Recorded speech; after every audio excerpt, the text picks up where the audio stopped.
मेरा विश्वास कीजिए देवी, ये सब होने का खेल था। मुझे भी ज्ञात नहीं था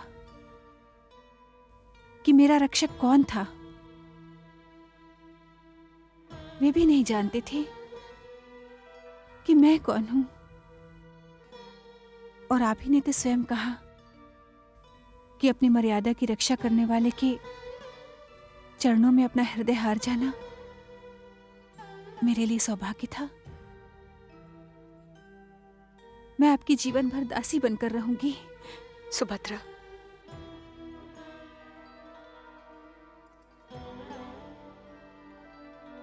तुम सच कह रही हो। ये सब विधि का खेल है। विधि के हाथों मैं आपकी जीवन भर दासी बनकर रहूंगी। नहीं सुभद्रा, तुम मेरे सखा की बहन हो। तुम मेरी दासी नहीं, मेरी बहन बन के रहोगी।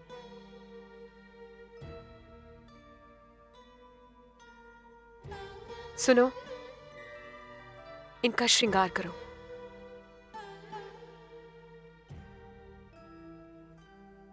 मैं अभी आई।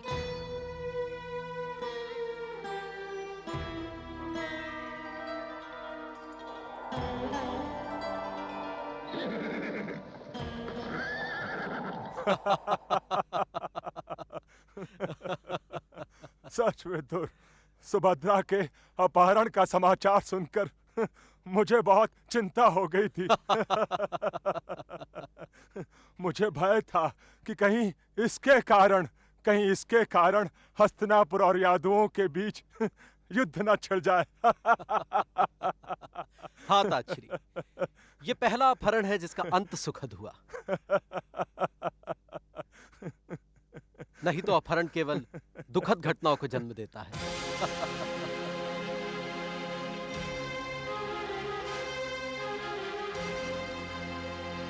को आमंत्रित न करके तुमने समस्त कुरु साम्राज्य का अपमान किया है, और हम यह अपमान कदापि सहन नहीं कर सकते।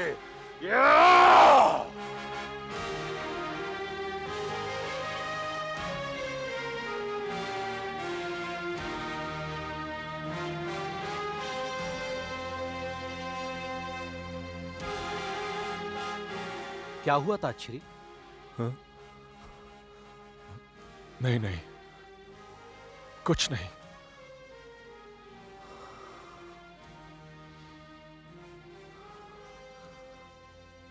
अच्छा विदुर, क्या अर्जुन को ज्ञात था कि दुर्योधन का विवाह सुभद्रा से होने वाला है? यह तो मैं कह नहीं सकता ताच्छरी,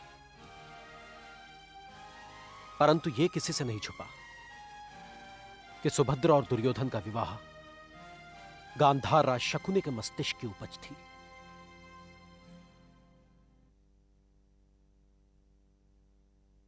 यह विवाह प्रस्ताव नहीं था, यह तो यदुवंश में फूट डालने का षड्यंत्र था। अच्छा हुआ कि यह योजना विफल हो गई। ये तुम क्या कह रही हो पुत्री? माताश्री, ये समय विस्मय का नहीं, स्वागत का है। मैं दासियों से स्वागत का थाल सजाने का आदेश दे आई हूं। पांचाली, तुम सदैव मुझे उलझन में डाल देती हो, और मेरा मन तुम्हारी महानता के समक्ष नतमस्तक हो जाता है। चलिए माताश्री, सुभद्रा हमारी राह देख रही होगी।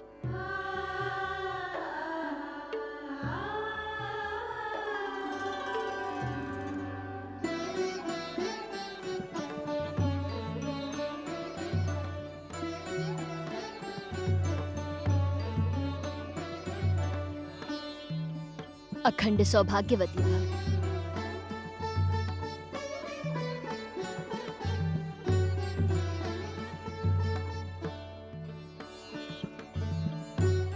अर्जुन कहाँ है? आपका पुत्र यहाँ है माते।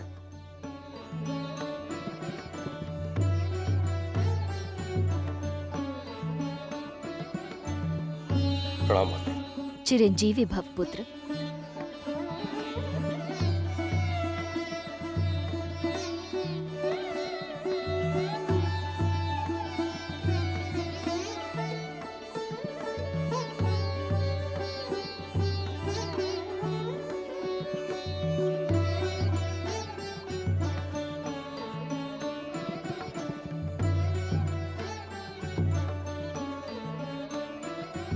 यदुवंश के कन्यारत्न ने पांडवों की मर्यादा को और भी बढ़ा दिया है।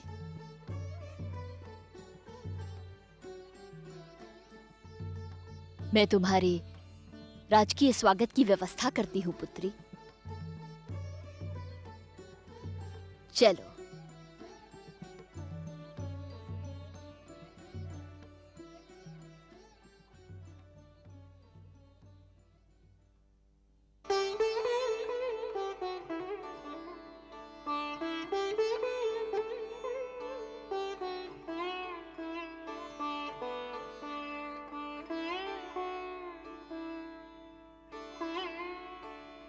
पांचाली, तुम्हारे प्रत्येक निर्णय की भांति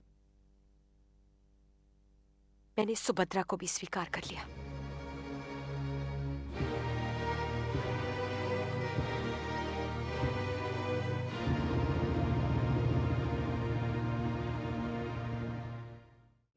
मैंने तुमसे कहा था ना दुर्योधन कि तुम द्वारका में जाकर हलधर के पांव पकड़ लेना, और हलधर के पांव तुम तब तक मत छोड़ना जब तक सुभद्रा का हाथ वो तुम्हारे हाथ में न दे दे। किंतु तुमने बलराम के पांव छोड़ दिए और सुभद्रा का हाथ भी तुम्हारे हाथ से छूट गया। बस बस मामा श्री बस। मुझे आपकी बात पर विश्वास नहीं हो रहा। ऐसा नहीं हो सकता, ऐसा नहीं हो सकता। ऐसा हो नहीं सकता भांजे, ऐसा हो चुका है। अब सुभद्रा पांडु पुत्र अर्जुन की अर्धांगिनी बन चुकी है। ऐसा मेरे गुप्तचरों ने मुझे बताया कि इंद्रप्रस्थ में नववधु सुभद्रा का स्वागत हो रहा है। असंभव, असंभव मामा श्री। स्वयं गुरुदेव बलराम ने मुझे वचन दिया था कि सुभद्रा का विवाह होगा तो केवल और केवल मुझसे होगा, युवराज दुर्योधन से। और तुम उन पर विश्वास करके यहाँ लौट आए भांजे। तुमने ये भी समझने की चेष्टा नहीं की कि ये वचन तुम्हें हलधर ने दिया था, सुभद्रा ने नहीं। मामा श्री, इससे क्या अंतर पड़ता है? अंतर पड़ता नहीं अंगराज, अपितु अंतर पड़ चुका है। दुर्योधन के द्वारका से निकलने के पश्चात उस कृष्ण को अपना नाटक खेलने का अवसर मिल गया होगा। जब उसे ये पता चला होगा कि बलराम दुर्योधन से वचनबद्ध हैं, तब उसके षड्यंत्रकारी मस्तिष्क ने अपना कार्य आरंभ कर दिया होगा।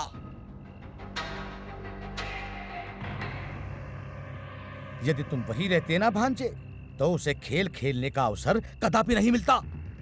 किंतु तुम्हें तो हस्तिनापुर आने की शीघ्रता थी ना, बस उसे नाटक खेलने का अवसर मिल गया। क्या नाटक खेला केशव ने?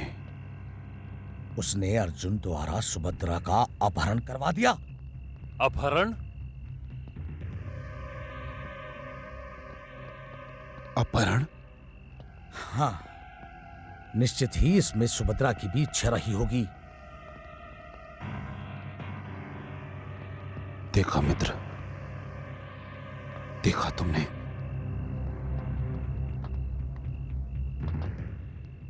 एक बार फिर उस कुंती पुत्र अर्जुन ने मेरे हृदय पर आघात किया है। मेरे स्वाभिमान को एक बार फिर कुचला है उसने, उस अर्जुन ने।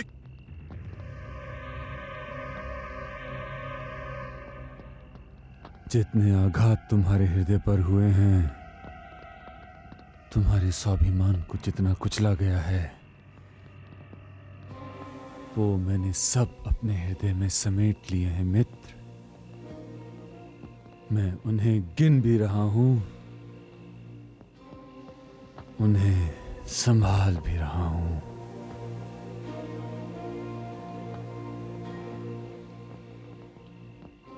सुभद्रा विवाह का ये घाव भी मैं संभाल के रखूंगा।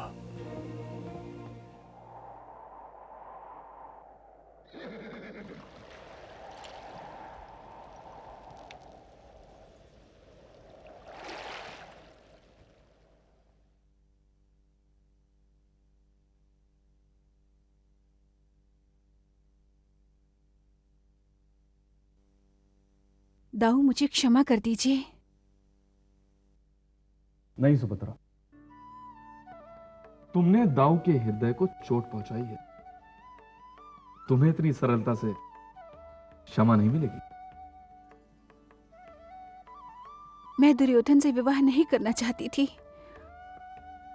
आपने मुझे अवसर भी तो नहीं दिया, इसलिए मैंने। इसका अर्थ ये हुआ कि तुम अर्जुन के साथ अपनी इच्छानुसार आई थी, है ना? हाँ भैया, परंतु यहां आकर मुझे जो सुख मिला, जो स्नेह मिला, उसका वर्णन करने के लिए मुझे शब्द नहीं मिल रहे हैं। दाऊ,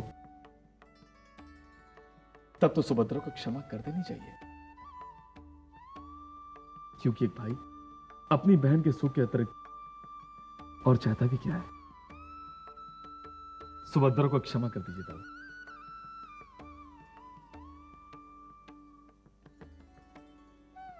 क्षमा तो मुझे सुभद्रा से मांगनी चाहिए।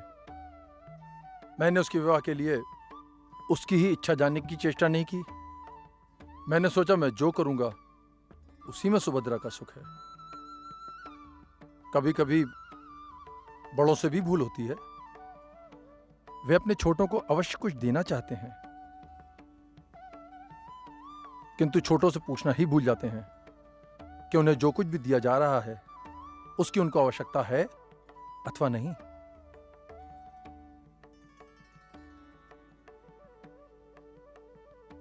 सुभद्रा, अपने दाऊ को क्षमा कर दो। नहीं दाऊ, सुखी रहो।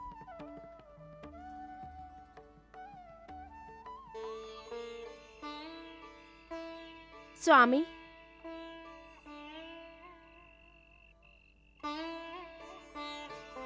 स्वामी, सुना आपने? अर्जुन और सुभद्रा का शुभ विवाह संपन्न हो गया। इसे पूर्णतः अशुभ तो नहीं कहा जा सकता। क्यों आर्य? यदि ये शुभ है गांधारी, तब तो हमें यह मानना होगा कि अपहरण अपने आप में न कोई अपराध है और न अनुचित कार्य। हमारा इतिहास तो ऐसी घटनाओं से भरा हुआ है स्वामी। होगा,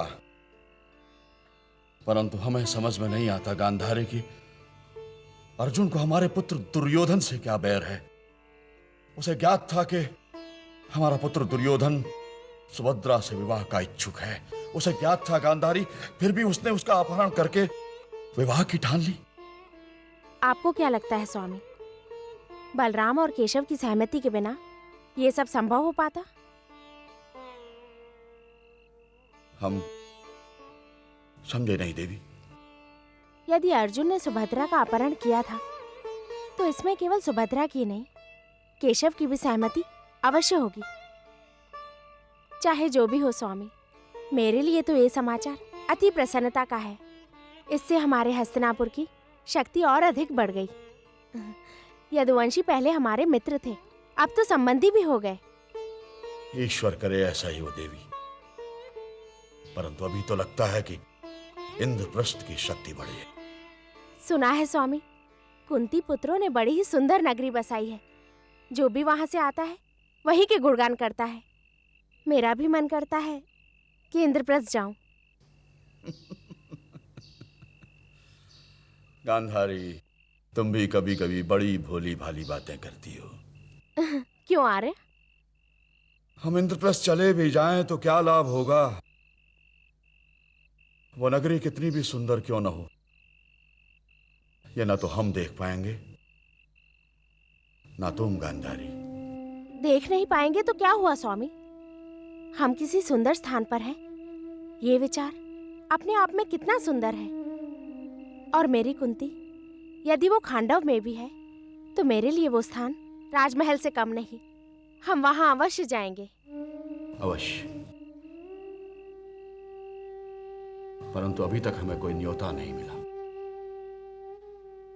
दाऊ इतनी शीघ्र स्वीकृति दे देंगे, मुझे तो विश्वास ही नहीं था। बहन के स्नेह ने उन्हें विवश जो कर दिया। नारायण नारायण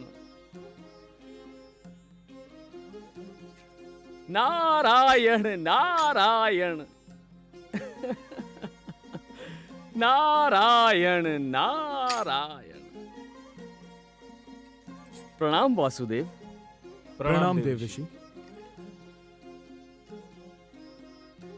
मेरे अहोभाग्य कि आपके दर्शन हो गए प्रभु। देवर्षि, आज इस ओर का मार्ग कैसे भूल गए आप? मेरा कार्य तो भ्रमण करते रहना है भगवान। इधर से होकर जा रहा था, इंद्रप्रस्थ को देखा। आहा, अति सुंदर, अति सुंदर। इस धरती पर इतनी सुंदर नगरी देखकर दृष्टि जमकर रह गई।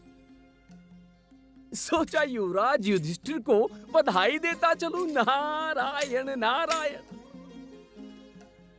देवर्षि, इंद्रप्रस्थ एक स्वतंत्र राज्य है और बड़े भैया यहां के नरेश हैं, और हम सब इन्हें महाराज युधिष्ठिर कह के पुकारते हैं। क्षमा करें वासुदेव, ज्येष्ठ पांडु पुत्र के मुख पर राजाओं जैसी आभा और सम्राटों जैसा पराक्रम तो झलकता है, परंतु महाराज बनने में अभी एक कसर शेष है।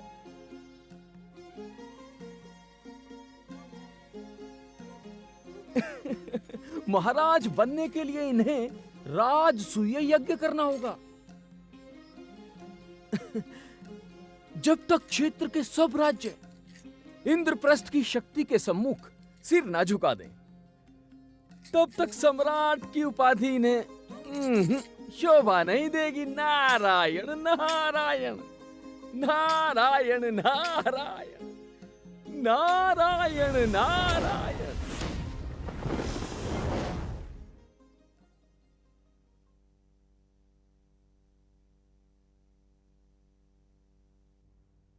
केशव, देवर्षि नारद सत्य कह रहे हैं। अब हमारे लिए राजसूय यज्ञ अनिवार्य हो गया है। हाँ, यह सत्य है कि राजसूय यज्ञ के बिना आर्यावर्त में इंद्रप्रस्थ की प्रतिष्ठा स्थापित नहीं होगी। और अब तो हमारे पास किसी वस्तु की कमी भी नहीं है, धन भी है और शक्ति भी। अब समय गंवाना व्यर्थ है, हमें राजसूय यज्ञ करना ही होगा।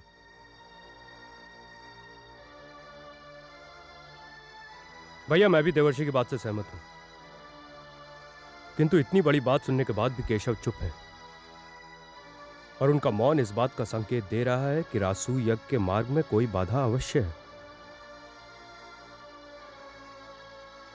हाँ पार्थ, एक बाधा तो अवश्य है। कैसी बाधा केशव?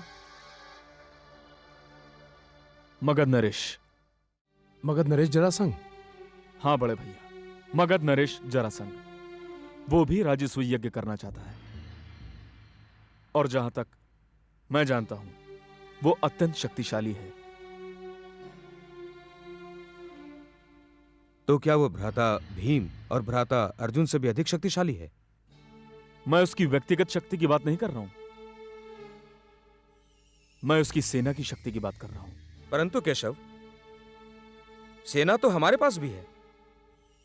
अवश्य है, परंतु जरासंध के पास 86 राजाओं की सेना है, और उसकी सेना के समक्ष हमारी सेना एक छोटी सी टुकड़ी के समान लगेगी। इतनी विशाल सेना उसने कैसे एकत्र की? बड़े भैया, वो 86 राजाओं को विजित कर चुका है। अब उसे केवल 14 राजाओं को बंदी बनाना है, और यदि उसने ऐसा कर लिया तो उसे पराजित करना अत्यंत कठिन हो जाएगा। परंतु युद्ध से पहले किसी की भी शक्ति से भयभीत हो जाना तो पराजय स्वीकार कर लेना है केशव। भ्राता भीम, युद्ध से पहले किसी की शक्ति को कम समझ लेना भी पराजय को न्योता देना है। परंतु केशव, आप तो हमारे साथ हैं ना? मैं तो सदैव ही तुम सबके साथ हूं, परंतु यह समस्या मगध नरेश जरासंध की है, और यह समस्या अत्यंत जटिल है, क्योंकि जरासंध शिव का भक्त है और उसने शिवजी को प्रसन्न करने के लिए 100 राजाओं का सिर भेंट करने का प्रण किया है। वो नरबली करना चाहता है? हां, वो 100 राजाओं का सिर शिव को भेंट करना चाहता है, और मैं नरबली के विपक्ष हूं। केशव, अर्थात हम राजसूय यज्ञ के विचार को त्याग दें और जरासंध से युद्ध करने के विचार को भी? नहीं पार्थ, राजसूय यज्ञ तो होके रहेगा। परंतु जरासंध के पराजय के पूर्व यह कैसे संभव है केशव? सबसे युद्ध ना तो रण क्षेत्र में लड़े जाते हैं और ना ही रण क्षेत्र में जीते जाते हैं। बड़े भैया के राजसूय यज्ञ के लिए जरासंध को राह से हटाना होगा, और यह कार्य ना तो युद्ध से होगा और ना ही सेना से। यह कार्य केवल और केवल नीति से होगा। और बड़े भैया, इस कार्य के लिए मैं मंझले भैया भीमसेन और पार्थ को मगध नरेश लेके जाना चाहता हूं, और वो भी ब्राह्मणों के वेश में।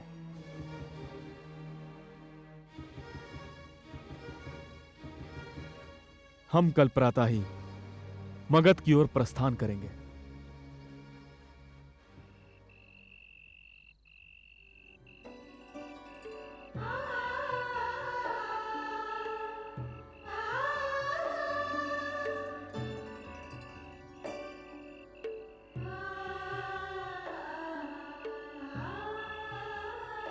पांचाली,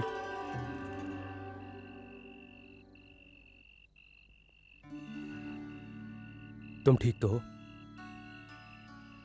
हाँ, मुझे क्या होना था? पांचाली, मेरे कुछ समझ में नहीं आ रहा है कि मैं तुमसे क्या कहूं और कैसे कहूं। कुछ न कहो। कुछ कहने की आवश्यकता भी क्या है? पांचाली, तुमने मेरी इतने दिनों तक प्रतीक्षा की, और प्रतीक्षा तो मेरे जीवन का अंश बन चुका है।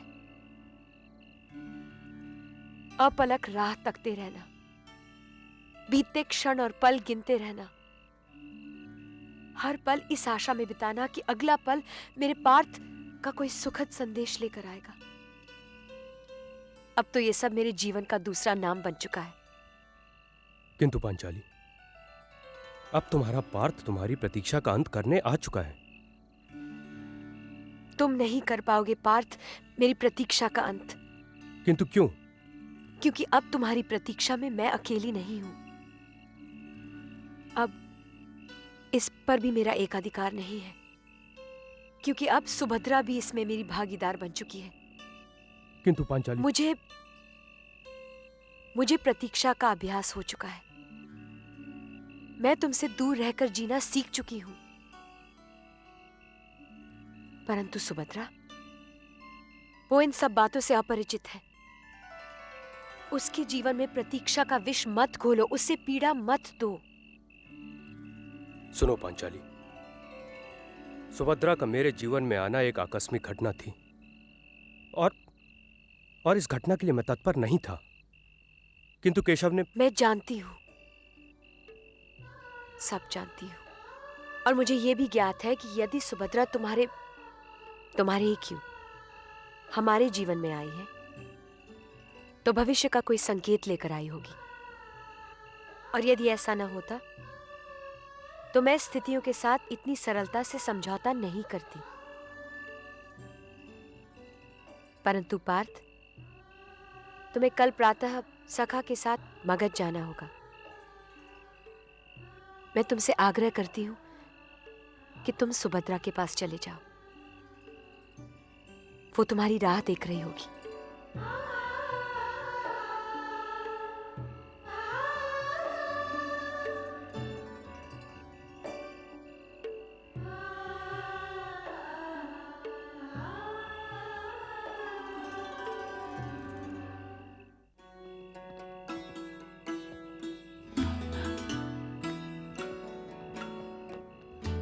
आर्य आप?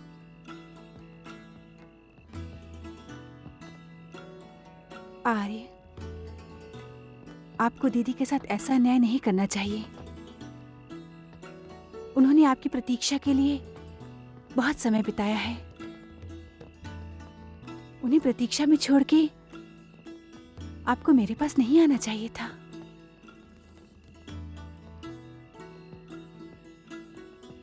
सुभद्रा, मुझे पांचाली ने ही तुम्हारे पास भेजा है। दीदी ने? ये तो उनकी महानता है, पर मैं स्वार्थी नहीं हूं आर्य। आपने मेरी रक्षा की, मेरी मर्यादा बचाई, मुझ पर बहुत बड़ा उपकार किया। परंतु दीदी ने मुझे स्वीकार किया, मुझे अपनी बहन बनाया। ये तो उपकार से भी बढ़कर है। उन्होंने मुझे नया जीवन दिया, और मैं इतनी स्वार्थी हो जाऊं कि आपको उस रात को भी रोक लूं जिसकी भोर में आप इंद्रप्रस्थ से मगध की ओर प्रस्थान करेंगे?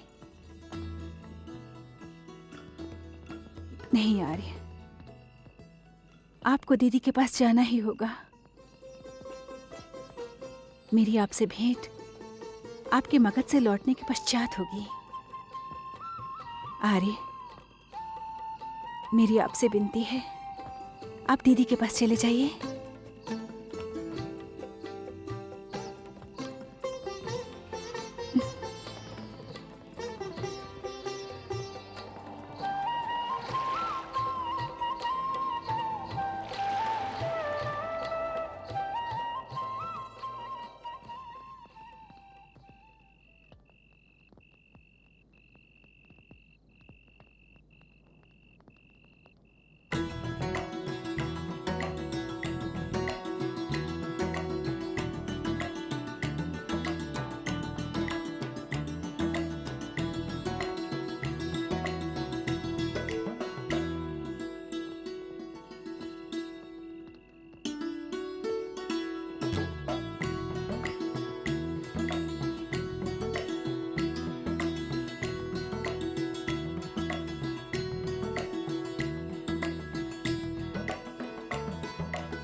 जरासंध, तू अधर्मी है, तू अन्यायी है, अत्याचारी है, दुष्ट है तू।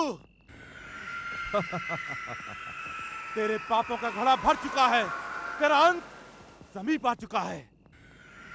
मेरा अंत आएगा तब आएगा मूर्खों। तुम्हारा अंत इतने समीप आ गया है कि मैं अपना हाथ बढ़ाकर उसे छू भी सकता हूं। मेरे एक संकेत से तुम्हारे सिर धड़ से अलग होकर धरती पे गिर भी सकते हैं, परंतु नहीं, अभी नहीं। बस 14, केवल 14 राजा और मिल जाए, मेरा शतराज शीर्ष यज्ञ पूर्ण हो जाए। तुम सबका बलिदान देकर मैं भगवान शिव शंकर को प्रसन्न कर दूंगा, और उसके उपरांत तीनों लोगों में मुझे कोई छू नहीं पाएगा। मैं अपना जय बन जाऊंगा, सर्वशक्तिमान बन जाऊंगा। महाराज की जय हो। क्या है महाराज? 3 ब्राह्मण आपसे मिलने आए हैं। मिलने आए हैं? मुझसे मिलने आए हैं? जी। मुझसे क्यों मिलने आए हैं? आने का कारण वो आप ही को बताएंगे। अरे ब्राह्मण है, दान और भिक्षा मांगने आए होंगे। उन्हें जो चाहिए वो दे देना। उन्हें भिक्षा नहीं चाहिए महाराज, उन्हें दान भी नहीं चाहिए। वो तो केवल आपसे मिलना चाहते हैं। ठीक है, उन्हें राजसभा में उपस्थित किया जाए। जी महाराज। सावधान, मगध नरेश, महान योद्धा महाराज जरासंध पधार रहे हैं।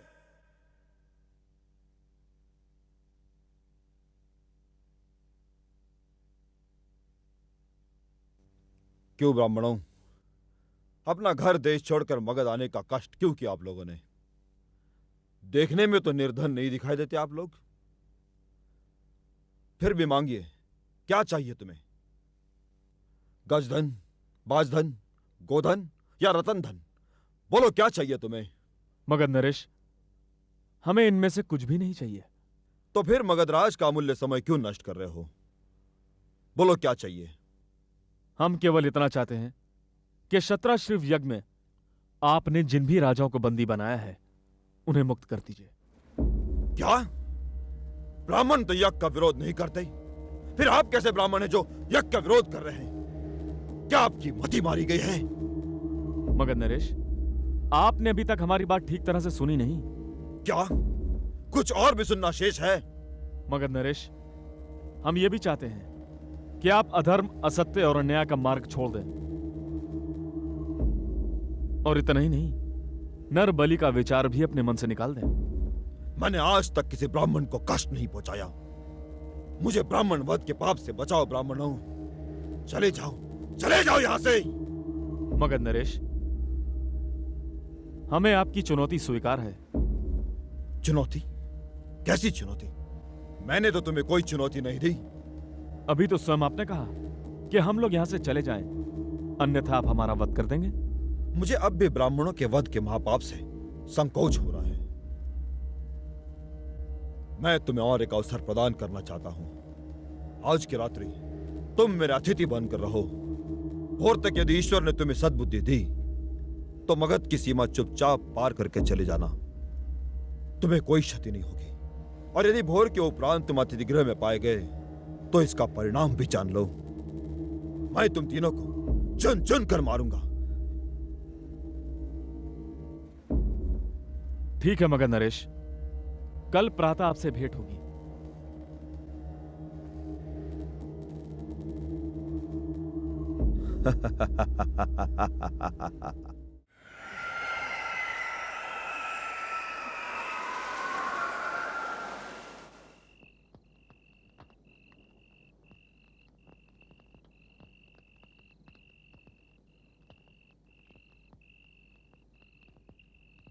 केशव, क्षमा करें किंतु मेरे समझ में आपकी ये लीला ना आई। यह कोई खेल नहीं है पार्थ। यह जरासन को रणभूमि से हटाकर युद्ध करने की नीति है।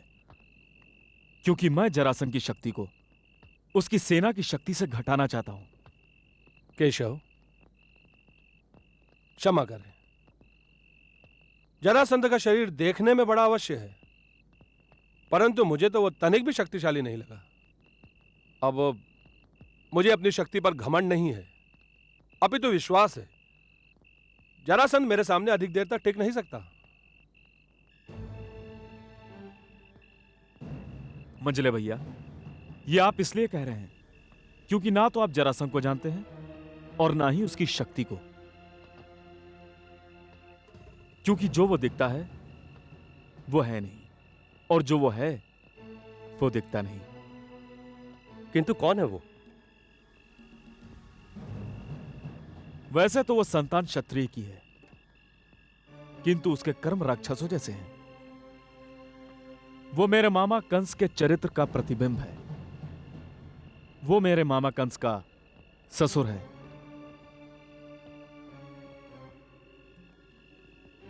अर्थात उसे जीवित छोड़ना हमारे लिए बहुत बड़ी भूल होगी केशव। हां पार्थ, जरासंध को जीवित छोड़ना नर बलि की भयानक प्रथा को नवजीवन देना होगा। इस धरती पर मानवता की रक्षा करना ही मेरा ध्येय है। इसीलिए मैंने अपने मामा कंस का अंत किया, और इसीलिए मैं चाहता हूं कि जरासंध का भी अंत हो जाए।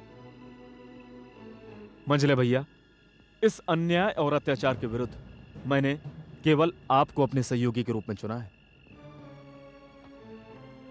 और मैं चाहता हूं कि जरासंध का अंत आपके हाथ हो। मेरा तो मन करता था कि उसके सभागार में ही उससे भिड़ जाऊं। मुझे उसके सहायकों का भी कोई भय नहीं था केशव। केशव, जरासंध मामा कंस का ससुर अवश्य है, किंतु उसमें ये कुसंस्कार आए कहां से? पार्थ, यह कथा अत्यंत रोचक भी है और विचित्र भी। उसका पिता तो एक था, मगध नरेश भरतत, परंतु उसकी दो माताएं थीं। दो माताएं? हां। राजा ब्रह्मदत्त ने काशी नरेश की 2 राजकुमारियों के साथ विवाह किया और उसने दोनों को वचन दिया कि वो उन दोनों में कोई अंतर नहीं करेगा, उन्हें सदैव एक समान समझेगा। कुछ दिनों तक तो सब कुछ ठीक चलता रहा, परंतु कुछ समय पश्चात जब राजा ब्रह्मदत्त को उन दोनों राजकुमारियों से संतान की प्राप्ति नहीं हुई तो वो बहुत दुखी हो गया। उसने दान दक्षिणा की, यज्ञ कराए, परंतु उसे सुफल नहीं मिली। एक दिन किसी ने उसे मुनि चंद्र कौशिक के बारे में बताया। राजा ब्रह्मदत्त ने मुनि चंद्र कौशिक से मिलने की ठान ली।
महर्षि चंड कौशिक के चरणों में मेरा प्रणाम स्वीकार हो।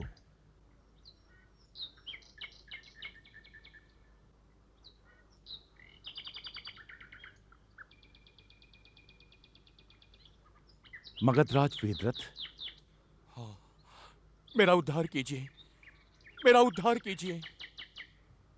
क्या पीड़ा है तुम्हारी वत्स? हे मुनिश्रेष्ठ, वृद्धावस्था मेरी ओर दौड़ती चली आ रही है, पर अभी तक संतान से वंचित हूं। इतना बड़ा राज, इतना महान और शक्तिशाली सिंहासन उत्तराधिकारी के लिए तरस रहा है। मुझ पर कृपा कीजिए भगवंत, मुझे संतान प्राप्ति का आशीर्वाद दीजिए। जब तक मैं आपका आशीर्वाद प्राप्त नहीं करूंगा, आपके चरण नहीं छोड़ूंगा। मेरी झोली भर दीजिए भगवंत, मेरी झोली भर दीजिए। शांत हो जाओ वत्स, शांत हो जाओ। तुम यहां से रिक्त हाथ नहीं लौटोगे वत्स।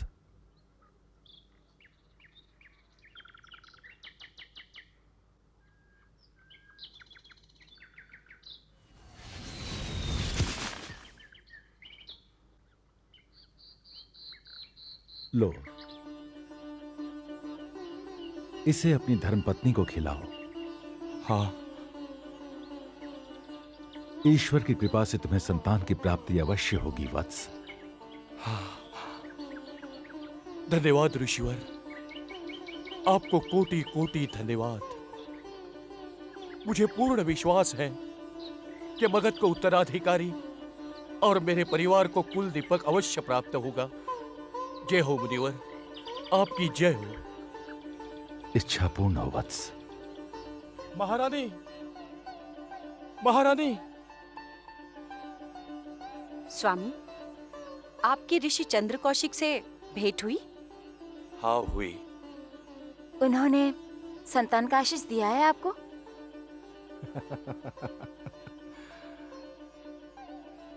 उन्होंने न केवल मुझे आशीर्वाद दिया है, किंतु उन्होंने आप दोनों के लिए भी कुछ दिया है। क्या दिया है स्वामी? ये लो।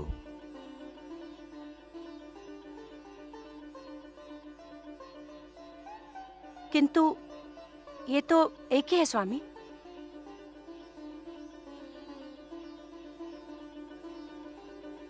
हाँ महारानी, उत्साह में मैं ऋषिवर को यह बताना भूल गया कि मेरी 2 महारानियां हैं और दोनों मुझे एक समान भी हैं।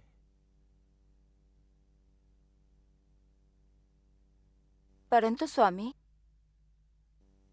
अब क्या होगा?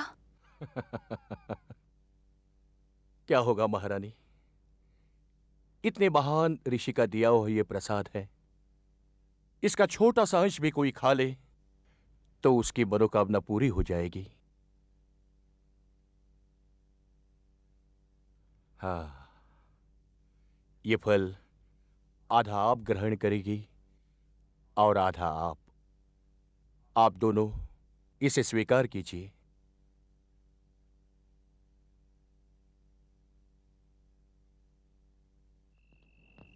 केशव, इसका अर्थ यह है कि राजा बृहदत्त को 2 संतानों की प्राप्ति हुई? नहीं, दोनों रानियों ने फल आधा आधा खाया, जिसके परिणाम स्वरूप उन्हें पुत्र भी आधे आधे प्राप्त हुए। आधे आधे? हाँ, सिर से पांव तक आधे आधे, जैसे लकड़ी के एक टुकड़े को आगे से चीरकर 2 भागों में विभाजित कर दिया गया हो। केशव, तो फिर दोनों वो जीवित कैसे रहे? जब इस विषय में राजा ब्रह्मदत्त और उसकी दोनों रानियों को पता चला तो उन लोगों ने अपना माथा पीट लिया।